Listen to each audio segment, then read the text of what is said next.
आज मैं मेरे भाई को मार डालने वाली हूँ। आज उसकी जिंदगी का आखिरी दिन है।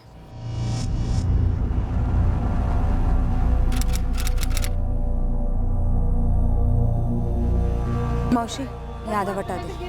काय ताई, एक वाटा तो लो। आधा वाटा तो सिर्फ एक बंदे के लिए काफी है। पता है मौसी, एक बंदे के लिए चाहिए। लौका कर। मच्छी कड़ी सिर्फ और सिर्फ मेरे भाई शिरीष के लिए बनेगी। मैं शिरीष से पूछती हूँ वो हमारे साथ चलेगा क्या। ए शिरीष, ए उठ रे। शिरीष, गायला लगाई। शिरीष, मैं और गौरी मंदिर जा रहे हैं कथा सुनने। सारा दिन वहीं लग जाएगा। घर पे कोई खाना नहीं बनेगा। तू चलेगा हमारे साथ? चलेगा हमारे साथ? अरे जाओ तुम लोग। तो सुन, मेरे लिए मच्छी कड़ी चावल बना के जा। अभी बाहर जा रहा हूँ, लौट के खा लूंगा। पर अभी कौन बनाने बैठेगा? कथा के लिए भी देर हो रही है। मैं बोला ना बना के जा। मेरे को आज मच्छी कड़ी खाने का मन है और ये कथा वथा होती रहती है।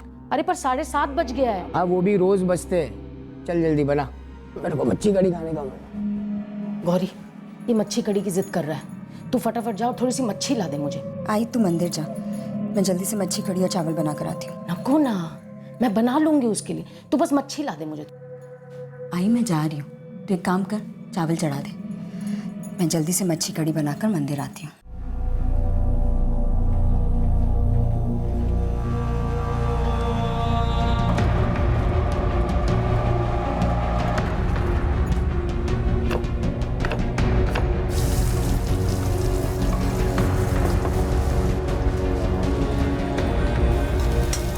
मस्त झणझणीत पाहिजे, लौट के खाऊंगा मैं।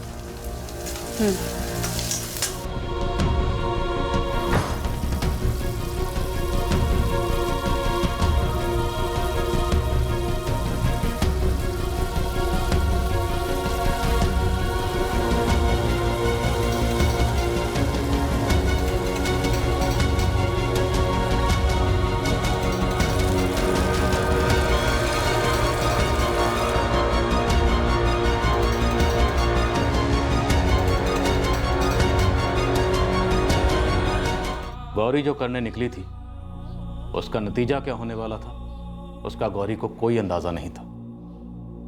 उसे भनक तक नहीं थी कि जो हत्या वो करने चली थी वो कितनी भयंकर तबाही मचाने जा रही थी।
धर्मात्माओं के गृह में लक्ष्मी रूप से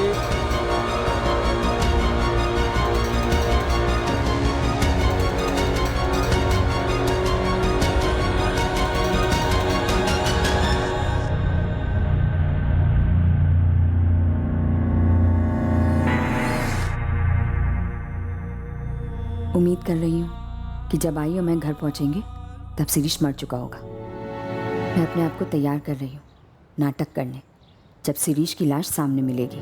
मैं सोच ही रही थी कि तू मेरे साथ चले, और अच्छा हो ना तू चली गई मेरे साथ। अगर कोई सवाल पूछे गए मुझसे तो मैं उनके जवाबों को तैयार कर रही हूँ। उनके साथ है नहीं कोई।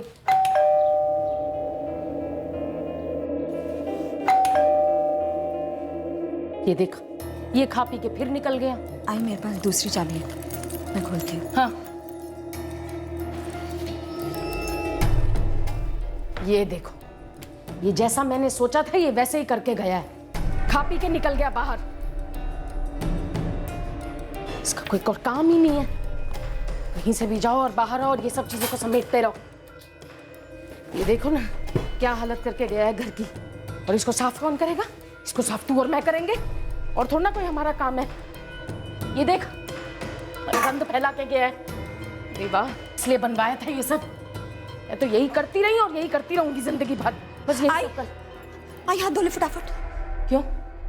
नहीं, तू हाथ धो ले आई। हाँ, हाथ तो मैं धो लूंगी, इसमें कहने का क्या है? नहीं, वो तूने इतनी झूठन उठाई तो। सारी जिंदगी झूठा ही तो उठाई, और किया क्या है मैंने इसका? रोज शाम को आएगा, कभी किसी को लेके आएगा, कभी किसी को लेके आएगा। नहीं होता मुझसे अब।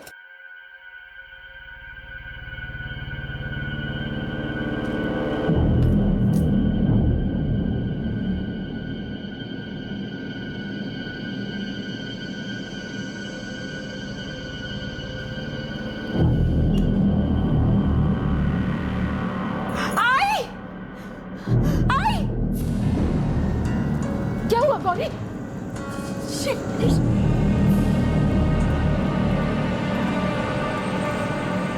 शिरीष, शिरीष, शिरीष उठना, शिरीष, शिरीष उठना, शिरीष। गौरी मुझे कुछ गड़बड़ लग रही, विष्णु भाऊ को बुला कर लेकर बोले। बुलाइए। शिरीष, शिरीष, ए शिरीष, शिरीष आंखें खोल रहे। ये हिल क्यों नहीं रहा विष्णु भाऊ? गौरी जरा देखना तो उसकी सांस चल रही है कि नहीं। लग तो रहा है विष्णु भाऊ। तू गाड़ी भगा, सिग्नल विग्नल मत देखना, बिंदास गाड़ी भगा।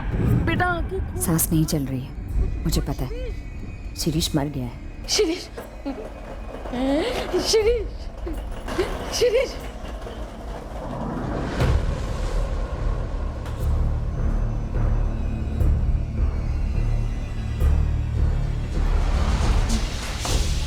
डॉक्टर साहब, डॉक्टर साहब।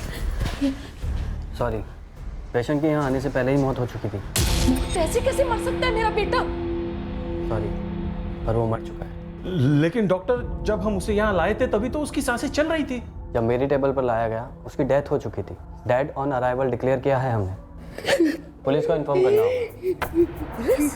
जी हाँ, ये मौत संदेहजनक है और हमें भी इस मौत का कारण नहीं मालूम। ये केस पुलिस हैंडल करेगी और पोस्टमार्टम होगा।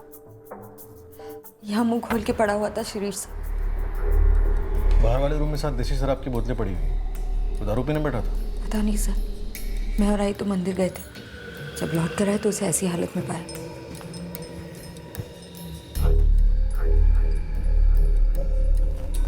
गौरी, तुम्हारा भाई अकेले तो 7 बोतलें नहीं पी सकता। किसके साथ बैठा था? मुझे नहीं पता सर। मच्छी कड़ी चावल खाना था उसे, हमने बना दिया। मुझे नहीं पता वो किसको घर पे लेकर आया। आप जानती होंगी उसके दोस्तों को जिसके साथ बैठ के वो पीता था? 3-4 दोस्त हैं उसके। एक वो निखिल पवार है, मिहिर, एक जुनैद है, और वो परेरा का बेटा जोसेफ। हमें इनसे बात करनी होगी। आपके पास नंबर्स हैं इनके? देखिए, पोस्टमार्टम की रिपोर्ट से हमें मौत का कारण पता चल जाएगा, लेकिन उसके पहले इनसे बात करनी होगी। मेरे पास किसी का नंबर नहीं है, पर ये चारों हमारी विट्ठलवाड़ी में ही रहते हैं। देसी दारू है सर। आसपास के देसी दारू के ठेकों से पता करना पड़ेगा ये दारू इन्होंने कहाँ से ली थी। ठीक है, सारी बोतलें उठाओ, लैब में भेज दो। आपके पास शिरीष के किसी दोस्त का नंबर है? नहीं सर, मुझे तो ये भी नहीं पता कि उनमें से कोई आया था या कोई और। मिहिर कामले, निखिल पवार, जोसेफ परेरा और जुनैद असलम, इन चारों को उठा ले विट्ठलवाड़ी से, जल्दी। मैडम, ये मामला एक ही मौत का नहीं है, और भी हैं। पिछले 1 घंटे में एग्जैक्टली शिरीष जैसे 3 और डेड ऑन अराइवल केस हुए हैं। Suspicious death.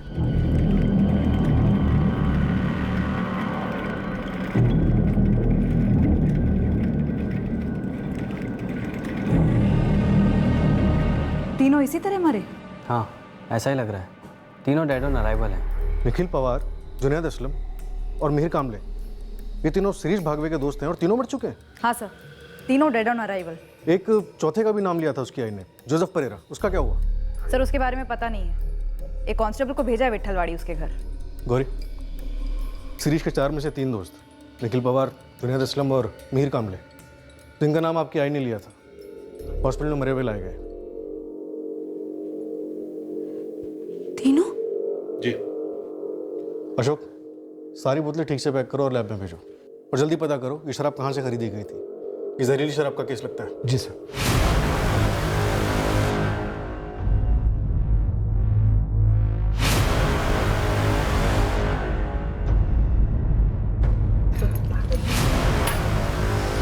फिश का बास कमाल।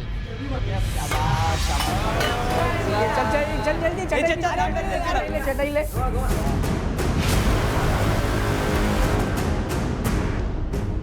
ले पकड़।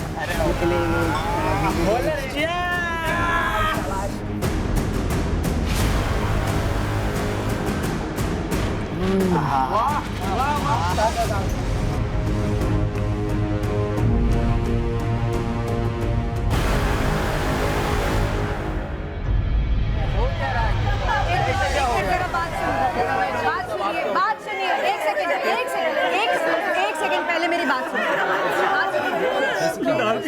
शांत हो जाइए, मेरी बात सुनिए, शांत हो जाइए। आप बोलिए क्या? आप बोलिए। पी के आया था पता नहीं कहाँ से, उसके बाद में घर में घुसा, 2 मिनट के लिए बैठा और गिर गया।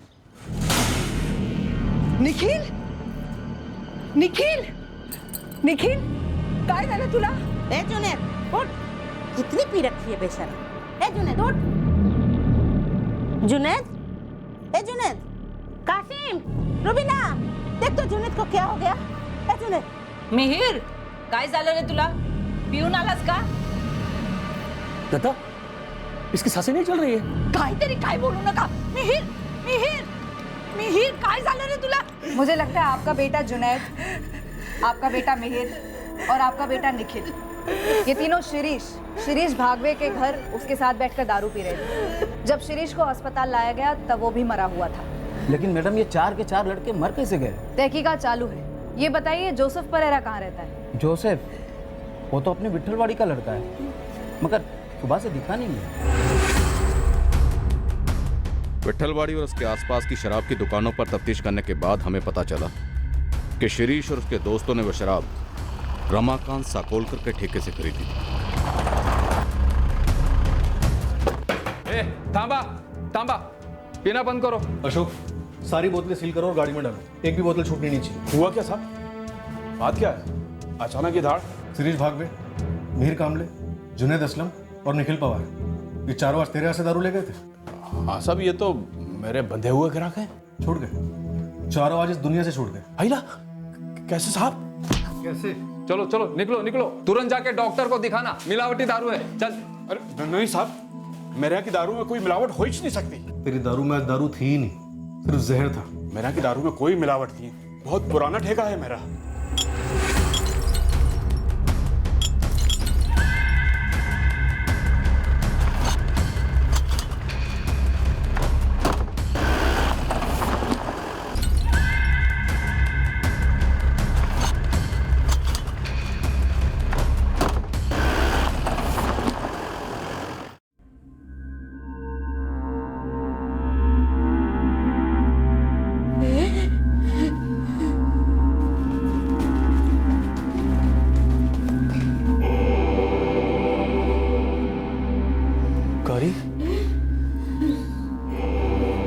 ये सब कैसे?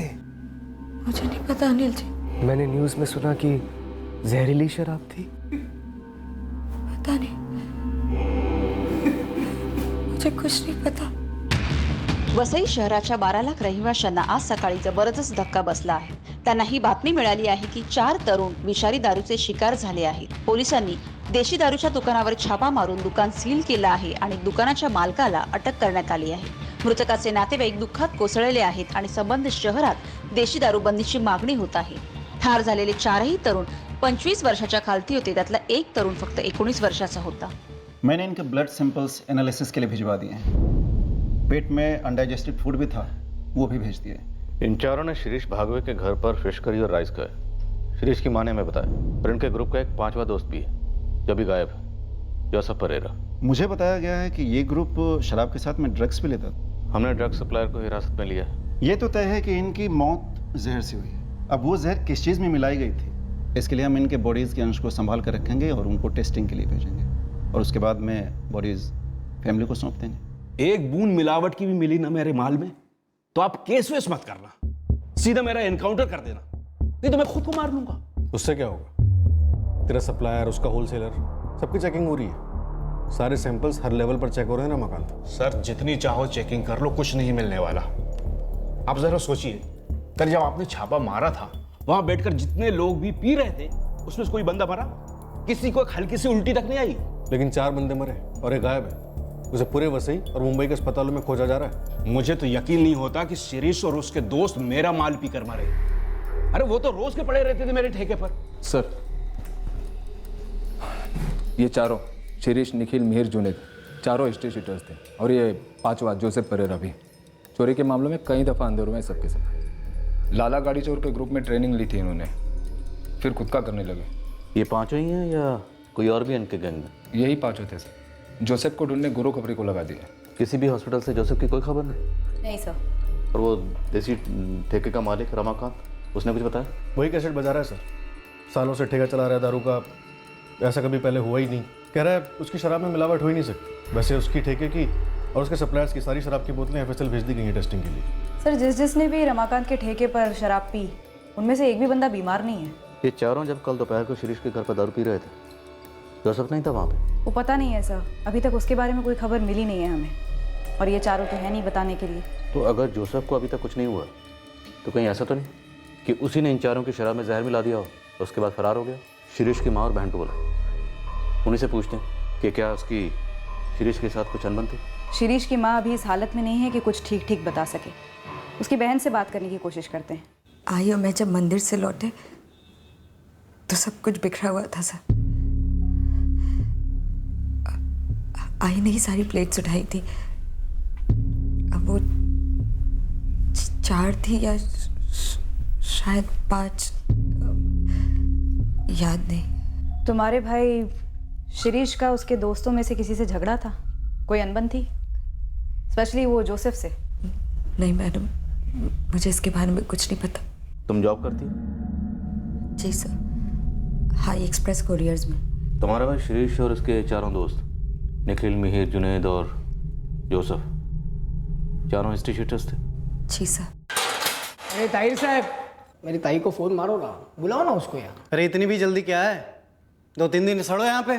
मैं क्या बोलता है, नेक्स्ट टाइम से आपका कट अलग से रखूंगा, आई शपथ। एक नहीं 3 बाइक चुराए हैं उसने, तीनों जगह के CCTV में छपा है वो। बस ये आखिरी बार माफ कर दो, इसके बाद नहीं करेगा। ओ भागश्री भाई, ये कब तक ये माँ बेटी एक ही बात बोलेंगे, आगे से नहीं करेगा, आगे से नहीं करेगा? कब तक कमा कमा के उसके लिए जमानत करवाओगी? सर एक लास्ट चांस दे दो प्लीज। पिछली बार चांस देके मैंने गलती की थी, इस बार सीधा कंप्लेंट रजिस्टर हुआ है, मामला अब कोर्ट में सुलझेगा। तुम चाहो तो वहाँ अर्जी डाल सकती हो जमानत की, मैं कुछ नहीं कर सकता। जमानत की अर्जी डाल देना। गौरी ताई, मेरी भी अर्जी डाल देना ना। इसकी भी डाल दे। पैसे लगते हैं शिरीष, बिल की रकम के अलावा वकील की फीस, चाय पानी। तो चढ़ता रहूँगा। इतने पैसे नहीं है शिरीष, मैं तुझे कितनी बार समझा चुकी हूँ, चोरी चकारी बंद करो, कोई ढंग नहीं लेक्चर लो कोई माला इकडे। जल्दी पैसे के बंदोबस्त कर, वो आने लेना, उसे एडवांस ले ले, तेरे को तो मना भी नहीं करेगा। ऐसे कई बार उसकी जमानत कराई थी सर, भाई था, लेकिन उसके दोस्तों के साथ उसका क्या आंकड़ा था ये मुझे नहीं मालूम। मौत जहर से हुई है। अब जहर किस चीज में मिलाया गया था ये डिटेल पोस्टमार्टम रिपोर्ट से पता चलेगा। शराब में मिलावट थी ना? लग तो ऐसे ही रहा, पर पक्का नहीं कह सकते। अच्छा एक बात बताओ, क्या किसी ने जानबूझकर जहर दिया हो सकता है, किसी और तरीके से? सर मुझे नहीं पता। शिरीष का उस दिन मच्छी कड़ी खाने का मन कर रहा था, आई ने चावल बनाए और मंदिर चली गई। मैं बाजार से मच्छी लेकर आई, कड़ी बनाई और फिर मैं भी मंदिर चली गई। शाम तक हम दोनों मंदिर में ही थे। अब हमारे पीछे से घर पे शिरीष और उसके दोस्तों के बीच में क्या हुआ क्या हमें नहीं पता सर?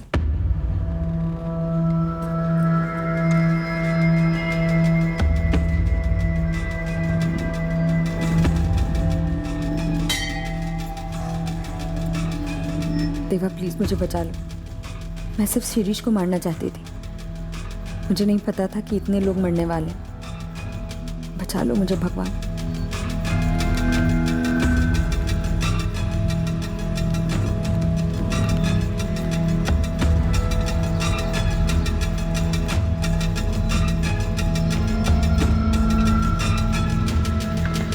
मामा जोसेफ,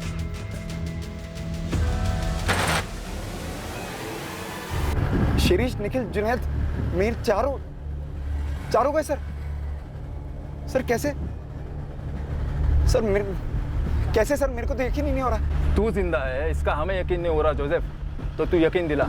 सर 22 जुलाई को मैं वसई में था ही नहीं, मैं पूना में था। देख जोसेफ, आज 24, सच बोल 22 को क्या हुआ और 2 दिन पहले तू कहाँ गायब था? वरना 25 को तेरी लाश किसी गटर में पड़ी होगी। गॉड प्रॉमिस, मैं 22 तारीख को पूना निकल गया था और जाने से पहले मैं शिरीष और निखिल को मिल गया था। कितने बजे? 11:30 बजे मॉर्निंग में। तू शाम को जाना, अभी रुक जा हमारे साथ, दारू पीते। ताई ने मस्त मच्छी कड़ी बनाया, चल। और जुनेद और मिहिर भी आ रहे। रमाकांत के ऐसे दारू उठाते और बैठते हैं। बस में टाइट होके सो जाना, चल। अरे बाबा, मेरा अर्जेंट काम है पूना में, अगले संडे बैठते हैं। ये अर्जेंट काम का कोई नाम वाम है क्या? फोटो वोटो या वीडियो है तेरे पास? अबे आइटम नहीं है, काम है मेरा। सही में घर का काम है मेरा। मैं आता हूँ ना, फटाफट निपटा कर आता हूँ, फिर करते हैं। चल ठीक है, चल अच्छे से। मैं पूना से लौटा था सर, आपके कांस्टेबल ने उठा लिया मेरे को। उसके मुंह से सुना मैंने सब कुछ। क्या अर्जेंट काम था पूना में? फोन क्यों बंद था तेरा? फोन तो सर मैं बंद करके निकला था यहाँ से। मैं क्यों? मैंने कुछ किया होता तो मैं लौट कर क्यों आता यहाँ पर? दोस्त थे मेरे, को साथ में काम करते थे अपन लोग। चोरी के पैसों को लेकर झगड़ा था, तुमने उन चारों को जहर क्यों पिलाया? क्या बात कर रहे हैं आप? सब लोग बोल रहे हैं रमाकांत की दारू में मिलावट थी। वो तो फोरेंसिक लैब की रिपोर्ट बताती थी। तू ये बता, तू पुणे किस काम से गया था? तो फोन क्यों बंद था तेरा? देख जोसेफ, अगर तुम चारों के साथ दारू पीने नहीं बैठा तो तुझे पक्का मालूम था कि वो लोग मरने वाले हैं। नहीं पता था सर, और मुझे पता होता तो सर मैं उन्हें क्यों मरने देता? मैं बचाना लेता उन लोगों को। सब लोग बोल रहे हैं रमाकांत की दारू में मिलावट थी, वहां प्रॉब्लम थी। मेरे को समझ में नहीं आ रहा है। तेरे को कैसे समझ में आएगा? क्योंकि तू पुणे गया ही नहीं। तूने उन चारों को मरवाया, खुद ना कुछ खाया ना पिया, सिर्फ उन चारों को पॉइजन खिलाया। सर मैं पूना गया था, मेरा पार्टनर है पूना में, एल्बर्ट, आप उससे पूछ लो। कौन एल्बर्ट? दोस्त है मेरा, पूना में रहता, उसी के साथ मेरा प्रोग्राम बना था। कैसा प्रोग्राम? एक ज्वेलरी शॉप है करवे रोड पर पूना में, तो उसी को लूटना था हम लोगों को। ये तेरा दोस्त अल्बर्ट अभी पुणे में? हाँ, वो उधर ही रहता, उधर ही होगा ही। एड्रेस और नंबर दे उसका। सर, एफएसएल से फोन। आपके सैंपल्स टेस्ट किए हैं, कहीं कोई पॉइजनिंग नहीं मिली। उसमें जहर के कोई ट्रेसेस नहीं? नहीं, बिल्कुल नहीं। और वो 7 बोतलें जो शिरीष भागवे के घर से मिली? उन्हें भी टेस्ट किया सर, लेकिन उनमें भी कहीं पॉइजनिंग के ट्रेसेस नहीं मिले। ऐसे कैसे अरुण? पोस्टमार्टम रिपोर्ट में साफ साफ पॉइजनिंग की बात मेंशन है। अग्रीड, हमने इन 7 बोतलों को 3 बार टेस्ट किया है, लेकिन कहीं भी पॉइजनिंग के कोई ट्रेसेस नहीं मिले। और सर वैसे भी ये ज़रूरी तो नहीं कि पॉइजनिंग सिर्फ शराब से हुई हो। सर इसका मतलब रमाकांत लिस्ट से आउट, उसकी शराब में कोई मिलावट नहीं है। ये चारों लड़के ड्रग्स भी लेते थे सर। लेकिन चारों लड़कों की ब्लड रिपोर्ट में ड्रग ओवरडोज मेंशन नहीं। पुणे में जोसेफ का पार्टनर अल्बर्ट अरेस्ट हुआ है सर। दोनों ने ज्वेलरी की शॉप वाकई में लूटी थी, ज्वेलरी भी बरामद हुई है। वैसे जोसेफ कुछ और भी बता रहा है सर। चारों को कोई मारना चाहता था? आप बोल रहे हैं ना कि पॉइजन दिया गया था? पॉइजन तो दिया गया है, पर ऐसा कौन कर सकता है? सर शिरीष की बहन है गौरी, उसका अनिल खानविलकर जो उसका सेठ है उसके साथ लफड़ा चल रहा था। ऐसा निखिल और जुनैद उसको बोलते थे शिरीष को। 1 साल से चल रहा था। अबे तू मार क्यों रहा है? हाँ, तेरे को जो है वो बताया ना मैंने। ए निखिल चुप, मुंह बंद करते रहा अभी। लेकिन एक बात समझ ले, जो है वो है, बदलने वाला बिल्कुल नहीं है। सीरिया तू हम लोग पे क्या भड़क रहे रे? जब हम लोग ने देखा ना तभी अपनी भी सटकी थी, समझा? देख शिरीष सुन, तेरी मम्मा भी उधर ही काम करती है ना, हाँ? तो उनसे पूछना क्या सही है क्या गलत है, तू नाराज क्या हो रहा है? अबे अनिल शेठ और गौरी ताई का लफड़ा चालू भी रहेगा, अपनी मौसी को मालूम भी रहेगा, फिर भी वो लोग इस कीड़े को बताएंगे क्या? ये मेरे यार हद करता है यार तू। हमें समझने की कोशिश करना, हम पर काय को भड़क रहा है। एक बात समझ ले तू, अनिल शेठ एक शादीशुदा सेटल आदमी है, गौरी ताई का फायदा उठा रहा है वो बस। हाँ, उसको मालूम है तेरी बहन तलाकशुदा है तो फ्री में मुंह मार रहा है साल। ए जुनेद चुप। पूरे वर्ल्ड को पता था सर इस बारे में, अफेयर है, और शिरीष को उन दोनों से बहुत खुन्नस थी। तो ये जहर कौन दे सकता है? किसने दिया होगा और क्यों दिया होगा? क्यों दिया सर, ये तो जहर डालने वाले से पूछ लो आप। उसी से तो पूछ रहे हैं, तू भी तो हो सकता है ना वो। सर मैं उन लाशों में से हो सकता था, वो तो मैं गया नहीं उनके साथ, निकल लिया वहां से तो बच गया मैं। सब लोग शिरीष के घर पे बैठे थे सर, वहीं दारू पी रहे थे, और गौरी ने फिश करी बनाई थी। गौरी? तो क्या गौरी ने जहर डाला होगा? पता नहीं सर, दोनों ब्रदर सिस्टर के बीच में इतना पॉइजन जमा हो गया था। गौरी को नहीं, उसके बॉस को बुलाओ, अनिल खानविलकर को। सर जोसेफ की बात से एक बात तो साफ है, हमें फिश करी और बर्तनों को भी भेजना चाहिए था फॉरेंसिक लैब में। साउंड प्लेट्स का क्या हुआ था? सर सारे धुल गए थे, अब तक हम सिर्फ शराब की बोतलों पे शक कर रहे थे, और गौरी और उसकी माँ ने जो बयान दिया हमने उसी को सच माना। ये शराब की बोतलें और ठेके की शराब हम दोनों चेक कराएंगे। जी।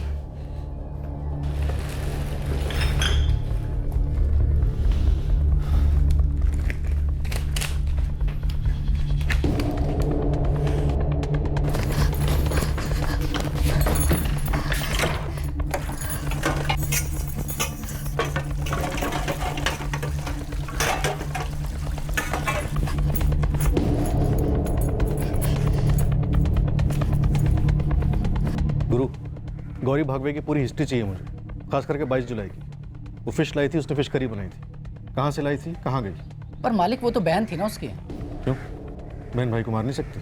पर चारों को, इतना बड़ा कांड। दारू में जहर नहीं था ये तो पक्का हुआ है, और उन चारों ने फिश करी गई थी उस घर में। हाँ वैसे भी शिरीष माँ बेटी के लिए बहुत बड़ा सरदर्द तो था ही। ऊपर से सुना है शिरीष को गौरी और उसके बॉस अनिल के अफेयर को लेकर आपत्ति थी। अब सोच। पुलिस स्टेशन आना है? ओके जी, आता हूँ मैं। नहीं नहीं, मैं नहीं बताऊँ।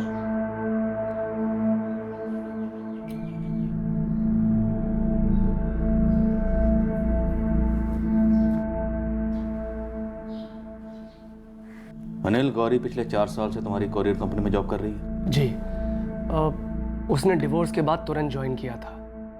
उसकी आई जो पिछले 12 साल से मेरे यहाँ जॉब कर रही थी, वही उसे लेकर आई थी। हमें शक है कि गौरी ने अपने भाई शिरीष और उसके तीनों दोस्तों को जहर देकर मार डाला।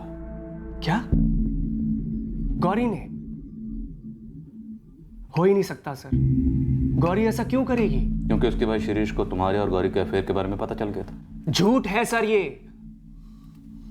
सर, शिरीष एक नंबर का यूजलेस लड़का था, एक तो नशेबाज, ऊपर से चोर, बेवजह अपनी बहन पर और मुझ पर घटिया इल्जाम लगा रहा था। तो अफेयर नहीं है? गौरी अपने तलाक के बाद बहुत मुश्किल दौर से गुजरी और फिर मेरे यहाँ काम पर लगी, और अब बहुत मेहनत से काम कर रही है, अपने बिखरे सपनों को बटोरने की कोशिश कर रही है। अनिल जी आप देखिए ना, अगर इसके लिए कुछ काम है तो आप इन्हें कल से भेज दीजिए, मैं देखता हूँ क्या कर सकता हूँ। सर, एक तरह से भाग्यश्री ताई का लिहाज करके गौरी पर तरस खाकर मैंने उसे नौकरी दी। वैसे जगह खाली नहीं थी, पर बहुत जल्द मुझे समझ आ गया कि गौरी 4 लोगों का काम एक साथ कर सकती है।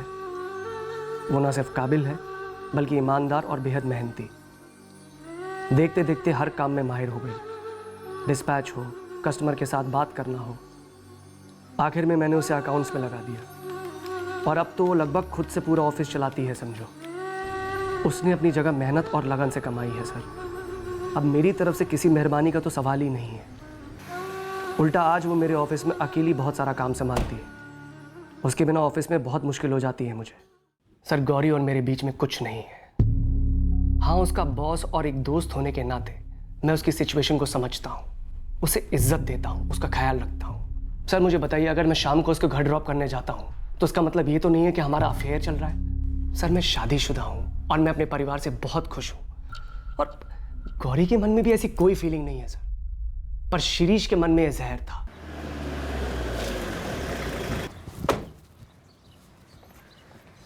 नामदेव, क्या है ये? सामने से मना किया यहाँ बैठ के मत पी, लेकिन ये मान ही नहीं रहा। शिरीष, घर जा। गौरी के साथ जो भी चल रहा है सब बंद। तू अपनी बकवास बंद कर अभी। बकवास लग रहा है तेरे को ये सब? हाँ, ये बकवास चल रहा है। नामदेव, पुलिस को बुला। मिलिट्री बुला, फोन लगा, चल मिलिट्री बुला। आज किधर है गौरी? हमारा तू निकल गया। गौरी, इसे अभी के अभी यहाँ से निकालो। तू निकाल गौरी को यहाँ से अभी। तेरी बहन को अगर नौकरी छोड़नी होगी ना तो मुझे बोल देगी, तुझे बोलने की जरूरत नहीं है। वो क्यों बोलेगी? ये देख, चुप, तमाशा मत कर, निकल यहाँ से, निकल तू यहाँ से। तू रिजाइन दे अभी के अभी। पेपर लेके आए, चल। हाँ दे दूंगी, लेकिन पहले तू खुद एक अच्छी नौकरी पकड़, 1 महीना टिक, आई को हाथ में पगार दे, फिर छोड़ूंगी मेरी नौकरी। एक पैसा घर पे नहीं देता, बहन के पैसे से शराब पीता है, उल्टे सीधे धंधे करता है, जेल जाता है। यही जमानत कराती है ना तेरी, और उसी पर रौब जमा रहा है तू। शर्म नहीं आती तुझे? तुझसे तो ज्यादा आती है। घर पे बीवी है, बच्चे है, लेकिन सांप बाहर मुंह मारने चले। इसका क्या है? इसका शादी वादी टूट गया, घर पे धमक गई है, और तू मस्त फ्री फ्रेंड में मजा गुलाटी पे गुलाटी मार रहे है। हाँ, खुला मैदान जो मिला तुझे। कोई और होता ना तो मुंह तोड़ देता तेरा इस समय। हाथ लगा। तेरे जैसा भाई ना किसी को ना मिले, लेकिन इसके जैसी रखेल सबको मिले। क्यों? 4 आने की तनख्वाह दो और रुपए का मजा लो। वाह, पागल हो तुम क्या गौरी? अपने उस नालायक बदतमीज भाई की जमानत कराना चाहती हो? सब भाई है मेरा। देखो गौरी, मुझे तुम्हें लोन देने में कोई दिक्कत नहीं है, ना ही तुम्हारी आई को। तुम दोनों बहुत मेहनत करके पैसा कमाते हो, और मुझे पूरा भरोसा है समय से पहले लोन लौटा भी दोगे। मगर अपने उस बदतमीज भाई सर, आई की जान बसती है उसमें। अगर उसकी जमानत नहीं कराई ना तो आई की हालत खराब हो जाएगी। इतना कुछ करती थी गौरी शिरीष के लिए, उसे मार कैसे डालेगी? तंग आ गई होगी शिरीष की हरकतों से। और उसके दोस्त, उसके दोस्तों को भी ऐसी मार डालेगी। उनसे भी गुस्सा होगा, नाराजगी होगी किसी बात को लेकर। नहीं सर, मुझे नहीं लगता कि गौरी ऐसा कर सकती है। वैसे तुम्हारे और गौरी के अफेयर के बारे में शिरीष का जो दोस्त जिंदा बच गया उसने हमें बताया। सर झूठ है वो, वही सब साले उसके कान भर रहे थे। वही तो मैं कह रहा हूँ, गौरी को शिरीष के दोस्तों पर गुस्सा आया होगा, बहुत गुस्सा, इसलिए उसने सबको खत्म कर दिया। नहीं, इसमें जोसेफ का हाथ नहीं लगता सर। उसे पुणे पुलिस को हैंडओवर कर दिया है ज्वेलरी शॉप की चोरी के केस में। गौरी, जितना उसका बैकग्राउंड निकल के आया है सर, इतना तो क्लियर है कि उसने 1 नहीं 2 नहीं बल्कि कई बार अपने भाई की जमानत दी है। डिवोर्स ही थी, उस एंगल से कुछ निकला? 4 साल पहले क्लीन डिवोर्स हुआ था, ऐसा सुना है। एक्स पति ट्रेस नहीं हो पाया है, लेकिन सर उसका इन चारों के मर्डर से क्या कनेक्शन हो सकता है? Yes doctor Maurya, detail postmortem report आ गई। इंस्पेक्टर, पॉइजन खाने में था। उन चारों के पेट से जो अनडाइजेस्टेड फूड मिला था उसमें पॉइजन के ट्रेसेस मिले। खाने में? इन चारों ने फिश करी और राइस खाए थे। डॉक्टर क्या बता सकते हैं कि किस किस्म का पॉइजन इस्तेमाल हुआ? क्योंकि शिरीष के घर में जो बर्तन इस्तेमाल हुए थे वो हमारे पास नहीं है, वो धुल चुके हैं। पॉइजन।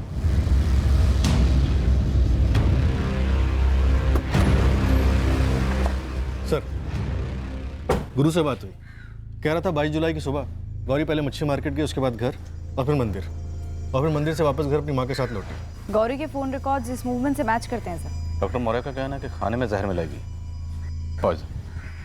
अब या तो वो मच्छी करी में मिलाया गया होगा या फिर चावल में। पहले से प्लानिंग की गई होगी। गौरी के घर की तलाशी लें सर। अगर प्लानिंग पहले से की गई है और बड़ी चालाकी से बर्तन धोए गए हैं फिर तो चांसेस बहुत कम है कि पीछे कोई निशान छोड़ा होगा। माँ बेटी को अलग अलग क्रैक करते हैं सर। पता चला दोनों की मिली भगत थी, या सिर्फ माँ का हाथ भी हो सकता है, या सिर्फ गौरी का।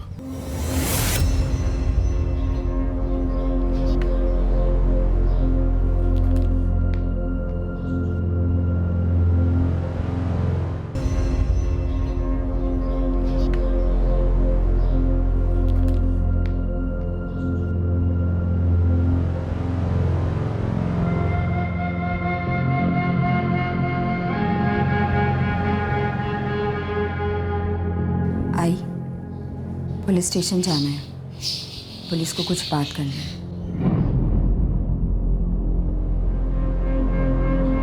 गौरी, शिरीष और उसके 3 दोस्तों को तुमने जहर दिया है।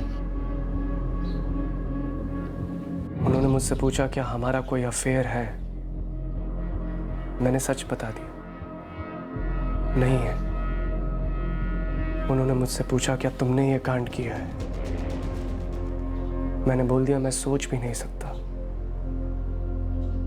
गौरी अपने सगे भाई को कभी नहीं मार सकती। जहर कहाँ से खरीदा था? मैंने किसी के लिए कहीं से कोई भी जहर नहीं खरीदा था। जहर शराब में नहीं, घर के बने खाने में था। चावल में या मच्छी कड़ी में। भाग्यश्री जी, उन चारों ने वही खाया जो आप लोगों ने बनाया था। आप दोनों में से किसने जहर मिलाया था खाने में और क्यों? मैं अपने बेटे को और गौरी अपने छोटे भाई को जहर देकर क्यों मारेगी? आप लोग पागल हो गए हैं क्या? और उसके दोस्त, वो कैसे मरे? उनको भी हमने मारा है? क्या बकवास कर रहे हैं आप लोग? कोई गुस्सा नहीं था शिरीष पे सब, वो पहले से ही ऐसा था। उसे सही गलत की कोई परवाह ही नहीं थी। जब बाबा थे तब भी वो ऐसा था, उनके जाने के बाद भी वो ऐसा ही रहा। उसने कुछ नया नहीं किया था कि अचानक हमारा गुस्सा उस पर उमड़ पड़े। तुम्हारी शादी तुम्हारे भाई की वजह से टूटी थी? नहीं। फिर क्यों टूटी? थे कुछ कारण। क्या कारण थे गौरी? मैंने कहा ना सर, शिरीष कारण नहीं था। तुम्हारे और तुम्हारे भाई के बीच में प्यार था? उसके दोस्तों ने तुम्हारे साथ कुछ किया था? नहीं। तुम्हारे बॉस अनिल खानविलकर का तुम्हारे भाई शिरीष के साथ कोई पंगा था? कत्ल के एक दिन पहले 21 जुलाई को तुम्हारे भाई ने तुम्हारे ऑफिस के बाहर काफी हंगामा किया था। ए गौरी बाहर है, गौरी बाहर है, बाहर है। घरी चल तू, अच्छा घरी। तमाशा बंद कर, निकल यहाँ से तू निकल यहाँ से। ला तुम्हारी इस नौकरी को और अभी के अभी घर चल। 100 बार समझा चुकी हूँ कि आई बुढ़ी होती जा रही है, एक जन की पगार से घर नहीं चलेगा। सब चलेगा, चल तू मेरे अच्छी साथ। नौकरी ढूंढ, मैं ये जॉब छोड़ दूंगी। तू ये गंदी सी नौकरी कब छोड़ेगी? अभी के अभी छोड़ और चल मेरे साथ तू। मैं नहीं जाऊंगी। गौरी चल मेरे साथ।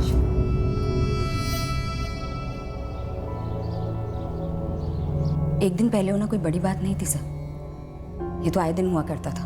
तुम अपने भाई की इन आए दिन की हरकतों से परेशान हो गए और फिर तुम्हारी बर्दाश्त करने की हद से बाहर हो गए। बर्दाश्त की ऐसी कोई लिमिट ही नहीं थी सर जो क्रॉस होती। ये तो रोज की परेशानी थी। गौरी, तुम्हारी शादी में क्या परेशानी थी? तुम पिछले 4 साल से अपने भाई शिरीष को मारना चाह रही थी ना। जब से डिवोर्स के बाद तुम घर वापस आई थी, तुम्हारे भाई शिरीष को तुम्हारा इस तरह लौटना पसंद नहीं था। तुम दोनों के बीच में झगड़े होते थे, 4 साल से तनाव था। कोई तनाव नहीं था सर। मेरे डिवोर्स का मेरे भाई, मेरे आई या किसी से कोई लेना देना नहीं था सर। मैंने मेरे पति को छोड़ा क्योंकि उसने मुझसे झूठ कहा था। नरेंद्र, मैं थक गई हूँ, मैं थक गई हूँ नरेंद्र। शादी को 6 महीने हुए थे, हमारे बीच जिस्मानी संबंध ही नहीं बने थे। मुझे किसी तरह से टाल रहा था वो, मुझसे रहा नहीं गया। आखिर में उसने मुझे कारण बताया। मेरे पति नरेंद्र गायकवाड़ को औरतों में कोई दिलचस्पी नहीं थी सर, गे था। घर वाले पीछे पड़े हुए थे कि बच्चा क्यों नहीं हो रहा। क्या जवाब देती? ऐसी जिंदगी मुझे मंजूर नहीं थी सर, इसलिए मैंने डिवोर्स मांगा और उसने मना नहीं किया। शादी नहीं थी, धोखा था सर, गलती थी, इसलिए मैंने ये शादी तोड़ दी। और शिरीष के कत्ल का क्या कारण था? मुझे नहीं पता सर, जिसने कत्ल किया उससे जाके पूछिए। सारे सबूत धो दिए गए, हमें सिर्फ शराब की बोतलें मिली। तो जब घर लौटे तो सबसे पहले गौरी ने बर्तन धो दिए, है ना? इसमें कुछ नया नहीं था। शिरीष के जूठे बर्तन धोना, उसका सारा काम करना, ये तो रोज का काम था। और मैंने बर्तन उठाकर सिंक में रखे थे। भाग्यश्री जी, सच बोल दीजिए, क्या आप भी इस कांड में शामिल थी? आपने चावल में जहर मिलाया या आपकी बेटी गौरी ने मच्छी कड़ी में, या दोनों की मिली भगत थी? आपने बड़ी शांति से शिरीष की लाश मिलने के बाद बर्तनों को सिंक में रखा, उन्हें धोया और उसके बाद अपने पड़ोसी विष्णु को बुलाया, राइट? नहीं, हमें तो ये पता ही नहीं था कि शिरीष घर पर है।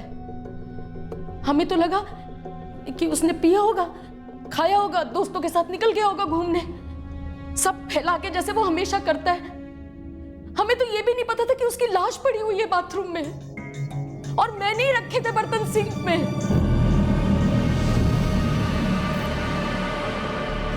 आई हाथ धो ले फटाफट। क्यों? नहीं, तू हाथ धो ले। आई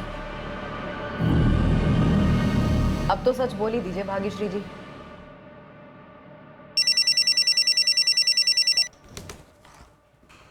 हाँ गुरु बोल।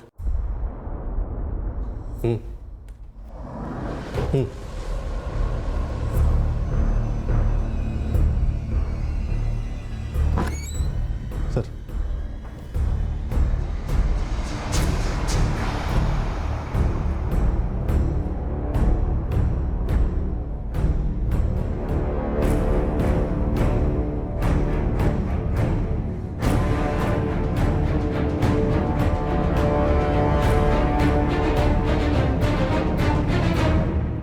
गौरी, हमने तुम पर शक किया। दरअसल हालात ही ऐसे हो गए। हमें लगा था कि ये सब तुमने किया होगा, लेकिन अब क्लियर हो गया तुम्हारा इस सब से कोई लेना देना नहीं। तुम जा सकती। तुम्हारी आई ने अपना जुर्म कबूल कर लिया कि चावल में जहर उसी ने मिलाया था। तुम्हारा इस कत्ल से कोई लेना देना नहीं। तुम बेकसूर, तुम जा सकती। हम तुम्हारी आई को गिरफ्तार कर रहे हैं।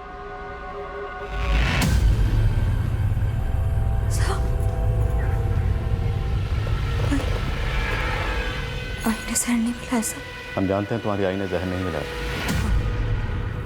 आई ने नहीं मिलाया। तुमने मिलाया? हाँ, मैंने मिलाया मच्छी कड़ी।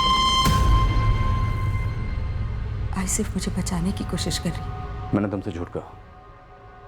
तुम्हारी आई ने हमसे कुछ नहीं कहा। उसने कोई जुर्म कबूल नहीं किया। वो सब मैंने तुम्हें ऐसे ही कहा, लेकिन शायद तुम्हारी आई जान गई कि ये सब तुमने किया। एहसास हो गया उसे। गौरी को उसे मारने की क्या जरूरत थी? मैंने माना वो हमें बहुत तकलीफ देता था, पर था तो हमारा अपना ही ना। गौरी बोली नहीं है कि उसने क्यों मारा शिरीष को या उसके दोस्तों को, लेकिन हमें सबूत मिले हैं कि उसने ये दवाई खरीदी थी। 22 जुलाई की सुबह पहले तुमने मच्छी खरीदी और फिर नाला सोपारा में रमेश खत्री की दुकान से जहर खरीदा। संभाल के इस्तेमाल करना मैडम, इसे सिर्फ घर के ड्रेनेज में डालना, और वो भी एकदम थोड़ा सा, और हाथ अच्छी तरह से धो लेना साबुन से इसके इस्तेमाल के बाद। बहुत ही पावरफुल दवाई है। खत्री, ध्यान से देख। इनमें से कोई आया था 22 जुलाई को? अरे 22 को जो वसई वाला कांड हुआ था, 4 लोग मरे थे ना उसमें, उन्हें जहर खिलाया गया था। हाँ हाँ हाँ, यही है वो। यही है बिल्कुल। सारी प्लानिंग पहले से कर रखी थी और 22 जुलाई की सुबह से अंजाम दिया। उसी रोज उसे मारने का सोचा जब उसने मच्छी कड़ी की मांग की। उस सुबह ऐसा क्या हुआ था और तुम उसके दोस्तों को मारना चाहती थी? मैंने सिर्फ आधा वट्टा मछली ली थी, सिर्फ शिरीष के लिए मच्छी कड़ी बनाई थी। जहर भी सिर्फ उसी के लिए डाला था। मुझे बिल्कुल आइडिया नहीं था कि उसके दोस्त भी खाएंगे खाना। मैं सिर्फ शिरीष को मरा देखना चाहती थी। क्योंकि वो क्रिमिनल था। लेकिन तुम तो बचपन से बर्दाश्त करती आई थी। फिर उस सुबह ऐसा क्या हुआ था जो तुमने उसको मारने के लिए सोचा?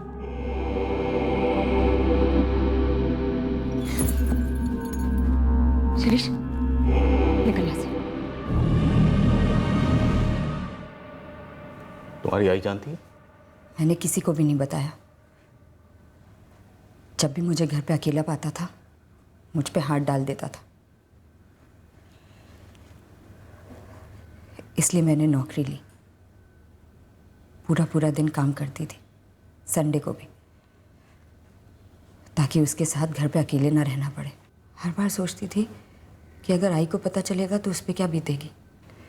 शिरीष को अनिल के साथ या मेरे किसी और अफेयर से कोई प्रॉब्लम नहीं थी। वो मेरी जॉब इसलिए छुड़वाना चाहता था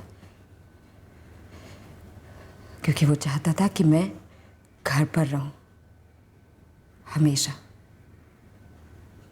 उसके लिए, उसकी हवस के लिए। आई भी तो काम करती थी, लेकिन शिरीष ने कभी भी आई को नहीं रोका। तो आई को बता देती या अपने उस बॉस को बता देती, अनिल को, जिस पर तुम्हें भरोसा था। मुझे किसी को नहीं बताना था और ना ही बताया। मुझे सिर्फ शिरीष को मारना था। रोज सोचती थी कि एक ना एक दिन इसे ज़रूर मारूंगी। और 21 जुलाई के एक दिन पहले मुझे बहुत गुस्सा आया। तू ये गंदी सी नौकरी कब छोड़ेगी? मैं अभी के अभी छोड़ और चल मेरे साथ। तू मैं नहीं जाऊंगी। गौरी चल मेरे साथ।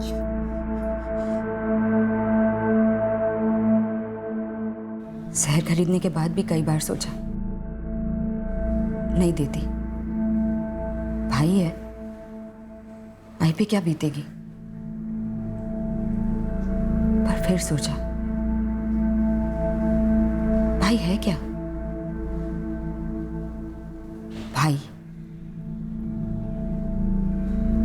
भाई क्या होता है?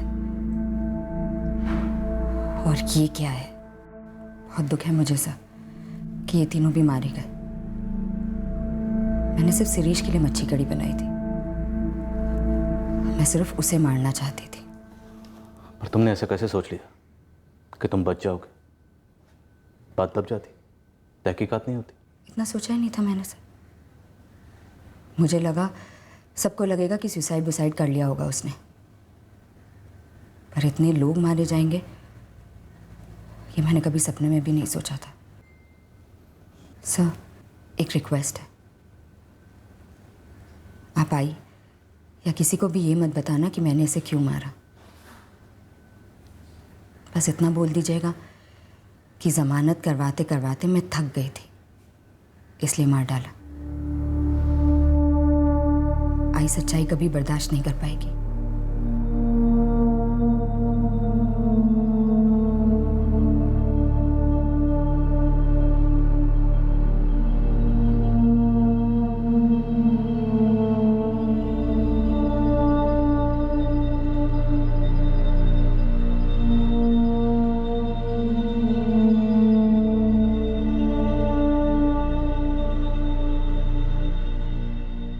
घर की चार दीवारों के बीच परिवार के किसी सदस्य के हाथों लैंगिक शोषण होना एक भयंकर हकीकत है। शर्म और खौफ पीड़ित को मायूस और हताश कर देते हैं और वो खामोशी से इस शोषण को सहते जाते हैं। पर इस खामोशी को तोड़ना है, चुप कतई नहीं रहना है। इस शोषण से होने वाली मानसिक और शारीरिक पीड़ा अक्सर पीड़ित को दबोचती है और उस पीड़ा से ऊपर उठकर हर मुमकिन कानूनी तरीके से राहत और इंसाफ दोनों पाने की पूरी कोशिश होनी चाहिए। गौरी ने कत्ल के जरिए अपनी पीड़ा ख़त्म करने की कोशिश में और एक पीड़ा मोल ले ली और इस केस में गौरी के उठाए गए कदम ने और 3 जिंदगियां और 3 परिवार बर्बाद कर दिए। जिल्लत और पीड़ा ख़त्म करनी चाहिए, जिंदगियां नहीं। फिर मिलेंगे एक और केस के साथ। क्राइम पेट्रोल सतर्क। जय हिंद।